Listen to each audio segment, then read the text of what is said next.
அண்ணா 10வது டிக்கெட்டும் ரெடிண்ணா. ஏய் உட்காரு உட்காரு, சத்தம் போடக்கூடாது. டேய் இதோட முடியலடா. இதுக்கப்புறம் இதுங்களை பத்திரமா அனுப்பி வைக்கிற வரைக்கும் நாம ரொம்ப உஷாரா இருக்கணும். சரிண்ணா.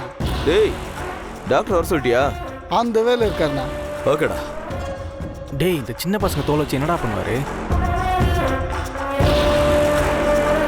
அதான்டா எனக்கு ஒன்றும் புரிய மாட்டேங்குது. கேள்றா. டேய் என்னடா காதை கடிச்சிக்கிட்டு இருக்கீங்க? இல்லைண்ணா, இது மாதிரி குழந்தைங்களை கடத்தினா அது கண்ணுங்களை குருடாக்கி கை காலை முடமாக்கியோ பிச்சை எடுக்க வைப்போம், இல்லைனா ஸ்பேர் பார்ட் எடுத்து ஃபாரின் அனுப்புவோம். இந்த மேட்ரு வித்தியாசமாக இருக்குதுண்ணா. இதுங்க தோலை வச்சு என்ன பண்ணுவானுங்க? மாட்டுத்தோல் ஆட்டுத்தோல்னா கூட பரவாயில்ல, எதனா யூஸ் ஆகும். இதுங்க தோலில் என்ன யூஸு? டேய் என்ன யூஸா? இன்னைக்கு எங்க குழந்தைங்களோட தோல் தாண்டா மார்க்கெட்ல செம்ம டிமாண்டா இருக்கு.